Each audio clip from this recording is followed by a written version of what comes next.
A bicycle can be purchased on cash payment of rupees 1500 and the same bicycle can also be purchased at the down payment of rupees 350 and rest can be paid in 3 equal installments of rupees 400 for the next 3 month. तो हमें बताना है कि SI की rate क्या होगी जो dealer ने बताई है। ठीक है, हिंदी में पढ़ सकते हो आप। तो देखते हैं इसे कैसे करेंगे। तो उसने क्या किया, जो टोटल अमाउंट बाइसिकल्स की कितनी बताई, 1500 रुपये। ठीक है, अगर और दूसरा ऑप्शन बताया कि डाउन पेमेंट दो कितने का, 350 का, और जो अमाउंट जिस पे हमारा इंटरेस्ट लगेगा वो कितनी होगी, वो होगी 1500 माइनस का 350, ये होगी 1150।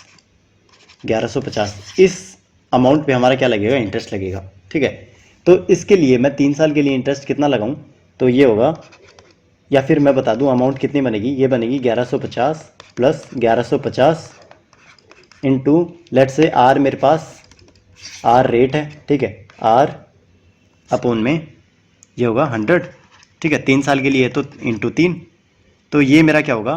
और या फिर मैं बोल दूं यहाँ पर ये 3 मंथ है ना, तो ये आर तो मेरे पास क्या है 12 मंथ के लिए, तो जो 1 मंथ के लिए कितना होगा R/12, तो R/12, और 3 मंथ के लिए कितना होगा, 3 से मैंने मल्टीप्लाई कर दिया। ठीक है, तो ये अमाउंट मेरी क्या होगी, उसको इंटरेस्ट पेमेंट करनी है। बट वो क्या करता है, ऐसे ना करके 3 इंस्टॉलमेंट लगाता है, फर्स्ट, सेकंड एंड थर्ड।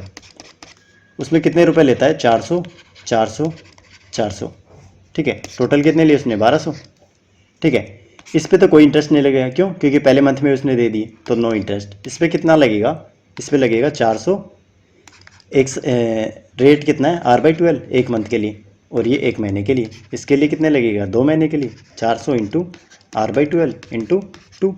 क्यों, क्योंकि ये जो 400 है ना उसके पास 2 महीने के लिए थे, सॉरी 2 महीने के लिए थे, और ये जो 400 थे उसके लिए 1 महीने के लिए था। तो 1 महीने के लिए इस पर इंटरेस्ट, 2 महीने के लिए इसके ऊपर इंटरेस्ट। ठीक है, तो ये दोनों अमाउंट क्या होनी चाहिए, इक्वल होनी चाहिए ना।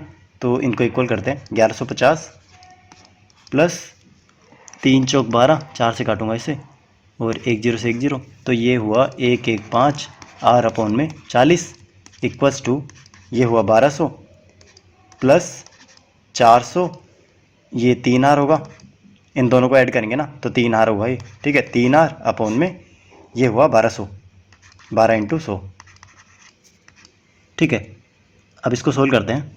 ये 4 से कट रहा है, ये गया 400 400, R बचा है यहाँ पर, तो ये वैल्यू होगी मेरी, R इधर लेके आऊँगा तो 115 R माइनस का 40 R अपोन में 40 इक्वल्स टू 1200 में से 1150 गया, 50 बचा, तो 40 भी इधर लेके आ जाता हूँ।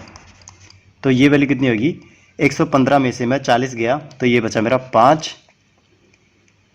11 में से 7 75 बचा ना, हाँ 75 R।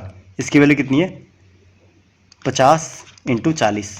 ठीक है, तो 75 मतलब R की वैल्यू कितनी होगी, 25 से काटते हैं, 25 75, 25 दूनी 50, तो 80/3। तो 80/3 मेरा क्या है यहाँ पर, रेट परसेंट आया। तो ऑप्शन में देखते हैं 80/3 कौन से ऑप्शन में है, तो 80/3 मेरा क्या आया, रेट परसेंट आया, 80/3 आ रहा था। तो ये लगभग लगभग आएगा मेरा, डिवाइड करते हैं, 3 दूनी 6, 20, 3 6 18, तो लगभग लगभग ये 26.66% के लगभग आएगा। तो 26 इसमें से कोई सा भी नहीं है, तो ऑप्शन मेरे पास क्या आएगा, डी। ऑप्शन मेरा डी यहाँ पर करेक्ट आंसर आएगा।